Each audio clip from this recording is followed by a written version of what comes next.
Olá! Na semana passada, nós falamos em linhas gerais sobre a missão do preposto e a responsabilidade enorme dessa função. E agora, dando seguimento ao nosso curso, passaremos a falar sobre a audiência em si.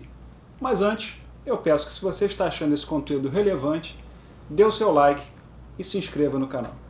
Em retrospecto, aqui nessa narrativa do curso, nós já passamos por várias etapas de preparação para a audiência. A notificação inicial foi recebida, a empresa já contratou advogado, eventual protesto contra o Quinquid foi feito, ou, caso necessário, já foi apresentada exceção de incompetência territorial, os riscos da ação foram contingenciados e a defesa já se encontra nos autos, juntamente com o rol de testemunhas e os documentos, incluindo contrato social da empresa, carta de preposto e procuração. Então, chegou a hora de irmos para a audiência e ficarmos frente a frente com o juiz e com o adversário. As reclamações trabalhistas, dependendo do valor atribuído à causa, podem seguir o rito de alçada, o rito sumaríssimo ou o rito ordinário. Em outro momento eu vou detalhar as diferenças procedimentais entre esses ritos, mas por enquanto nós vamos seguir analisando uma hipotética reclamação trabalhista, como já disse, pelo rito ordinário. As audiências realizadas presencialmente e aquelas desenvolvidas por meio virtual, apesar de obedecerem às mesmas regras gerais, têm algumas diferenças práticas. Nós vamos falar à frente sobre as audiências virtuais, mas nesse momento, inicialmente, vamos falar sobre a audiência presencial.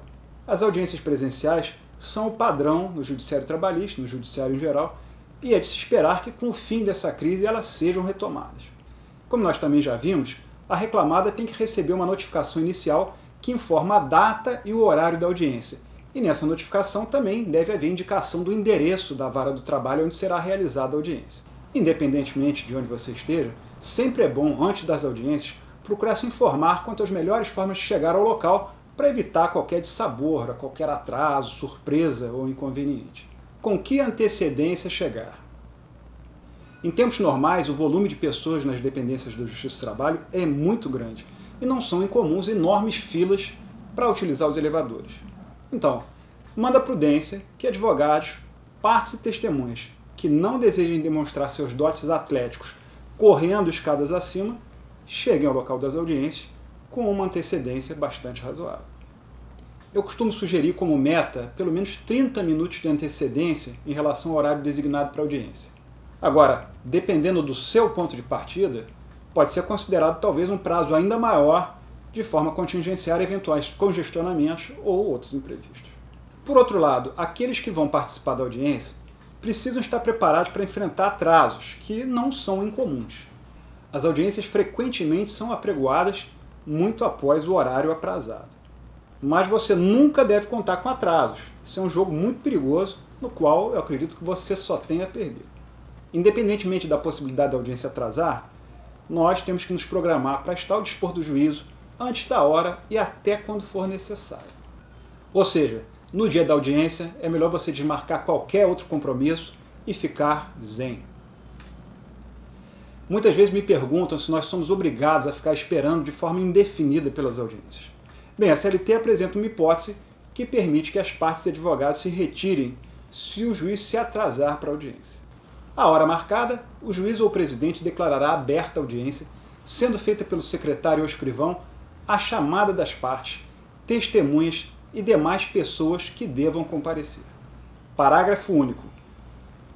Se até 15 minutos após a hora marcada o juiz ou presidente não houver comparecido, os presentes poderão retirar-se, devendo o ocorrido constar do livro de registros das audiências. Eu posso adiantar para vocês que na prática, por vários motivos, esse dispositivo é pouco utilizado e temos que ver que funciona apenas para a primeira audiência da pauta. Ou seja, se a sua audiência está atrasada, mas é a quinta da pauta, por exemplo, e o magistrado estava presente no horário marcado para a primeira audiência do dia, não haverá nada a fazer além de esperar. A vestimenta adequada. Outro ponto importante a observar diz respeito à vestimenta. A audiência é um evento formal e exige que estejamos vestidos de forma condizente. Isso é uma questão de respeito ao próprio judiciário, ao Estado. Ninguém espera que as partes e testemunhas se arrumem para as audiências como se estivessem indo para um casamento, para uma festa de gala, mas, ao mesmo tempo, é de se esperar um mínimo de decoro. Caso os agentes de segurança, porteiros ou juízes considerem a roupa inadequada, eles poderão impedir o acesso da pessoa às dependências da Justiça do Trabalho ou à sala de audiências. Eu particularmente não gosto dessa ideia de ficar vulnerável ao entendimento subjetivo de qualquer autoridade. Será que nós pensamos do mesmo jeito? Eu devo esperar bom senso dessa autoridade? Aliás, bom senso existe? Para que nós possamos ter alguma orientação objetiva nessa questão das vestimentas, vamos nos socorrer do disposto nos atos 1897/2003 e 51/2016 do TRT da Primeira Região. Mas atenção, se você estiver em outra região, a regulamentação pode ser completamente diversa. Ato número 1897 de 2003. O presidente do Tribunal Regional do Trabalho da Primeira Região, no uso de suas atribuições legais e regimentais, considerando a seriedade, o decoro e a sobriedade que devem caracterizar o ambiente dos fóruns e, considerando a conveniência de serem evitados constrangimentos e conflitos nas relações entre os que se acorrem à instituição e os que zelam pela sua segurança, resolve. Artigo 1º. No controle do acesso aos edifícios sede da Justiça do Trabalho no Estado do Rio de Janeiro, recomenda-se aos vigilantes e agentes de segurança de plantão que dediquem atenção especial ao traje e indumentária complementar das pessoas que ingressam no prédio, reprimindo aquelas vestidas de modo notoriamente inadequado e incompatível com o decoro, o respeito e a austeridade do Poder Judiciário. Parágrafo único. Para os efeitos deste artigo, consideram-se como inadequados trajes de banho de qualquer tipo ou vestimentas que exponham indecorosamente, ainda que por transparência, rasgos ou cortes, partes do corpo que, por costume, não ficam expostas. A avaliação de adequação dos trajes deve ser feita com o uso do senso comum, observando-se as limitações aparentes do poder aquisitivo dos usuários e, em caso de dúvida, deve ser consultado o diretor do foro ou, em sua ausência, o juiz da vara ou chefe de setor a que a pessoa se dirige. Redação dada pelo ato número 51 de 2006. A sala de audiências. Uma vez garantido o ingresso ao prédio, o participante da audiência deve se dirigir ao andar onde se localiza a vara. Ali perto da vara, normalmente próximo à porta de entrada da sala de audiências, fica fixada uma lista das audiências do dia, a chamada pauta. E ao chegar, é sempre prudente conferir se o processo está listado, já que por uma série de motivos pode ter sido cancelada a audiência. Por exemplo, desistência do reclamante, ausência do juiz, questões administrativas da vara, entre outras.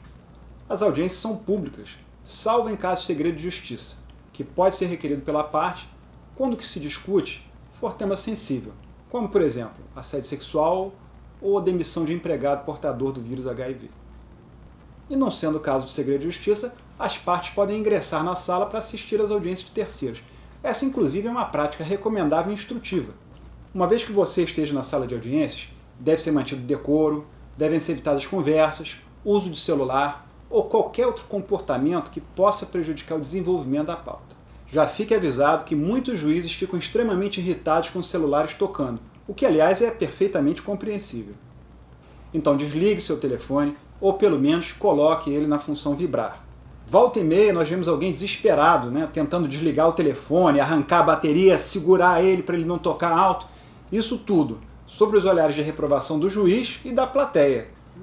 Então, evite esse constrangimento. E uma vez que seja apregoada a audiência, ou seja, que sejam as partes convocadas para que se sentem na mesa de audiências, acompanhados de seus advogados, a audiência se inicia, artigo 815 da CLT.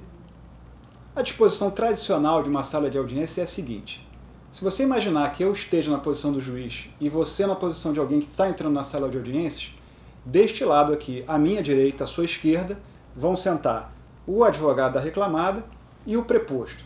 E deste lado aqui, na verdade, à minha esquerda, à sua direita, nós teremos o advogado do reclamante e o reclamante. Então, nós percorremos um longo caminho e, finalmente, você está sentado na sala de audiências, face a face com o juiz, com o reclamante e com o advogado reclamante. Na próxima semana, nós vamos dar seguimento ao curso, falando sobre a audiência propriamente dita, vamos ver como ela se desenvolve. Eu agradeço pela sua audiência e espero você.